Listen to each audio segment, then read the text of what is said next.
Welcome back to our series on Queen Teuta, the pirate queen who defied Rome.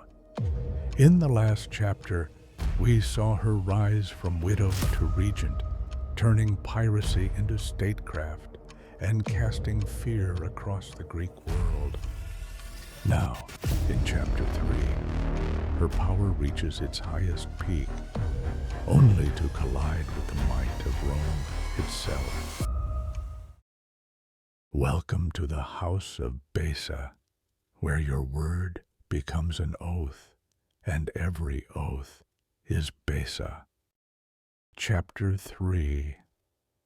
Storm over the Adriatic. From the zenith of her power, Teuta cast a dark shadow across the Adriatic. Illyrian piracy had crippled Rome's commerce as merchant vessels were routinely ambushed by Illyrian, lembi, and Liburni prowling the trade routes.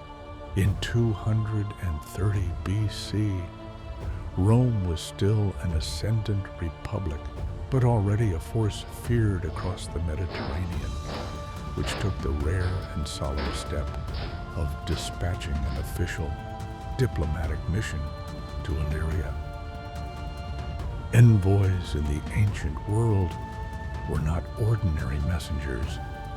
They were living embodiments of the state's dignity and power, protected by the principle of ius gentium, the law of people, which made any harm to them an affront to the nation itself.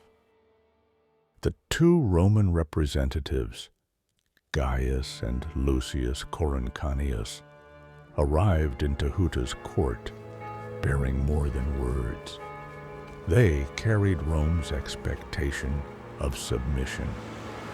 Their message was clear: halt the raids, return stolen goods, and acknowledge Rome's authority over Adriatic trade. Teuta received them with a measured, almost regal composure. She explained that Illyrian law allowed private captains to conduct raids for profit, and while her royal fleet would not trouble Rome's merchants, she had no mandate to interfere with private ventures. This was not merely obstinacy, it was an assertion of Illyrian sovereignty and tradition. But the meeting soured. One of the envoys, abandoning the cautious language of diplomacy, issued a direct threat against Teuta's authority. In Illyrian custom, such a breach of decorum was a grave insult. Her courtiers responded with chilling finality. The envoys were sent away under guard, and during their voyage home, one was killed. The Illyrian vessels attacked the ambassadors on their voyage and slew the Roman Coruncanius. To Rome, it was not just the death of a man, it was the deliberate wounding of the Republic's honor, a casus belli no Senate could ignore. Enraged, Rome responded swiftly and decisively. A mighty expedition of 200 ships and 20,000 soldiers under consuls Gnaeus Fulvius Centumulus and Lucius Postumius Albinus stormed across the sea. O Teuta, the Romans have an admirable custom to punish publicly private wrongs and publicly aid the wronged. But Teuta's dominance was already cracking from within. Her lieutenant, Demetrius of Pharos, betrayed her control and surrendered Corcyra to the Romans. Roman forces struck rapidly.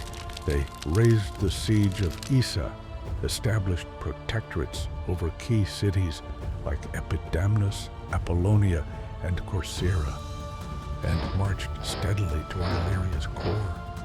Teuta retreated to her fortress at Rhizon, and by spring of 228 BC, she sued for peace, forced to cede coastal territory and limit her maritime operations to just 2 unarmed vessels south of Lissus. The Adriatic had shifted, and Teuta's reign, once feared, now stood confined. Welcome to the house of Besa, where your word becomes an oath, and every oath is Besa.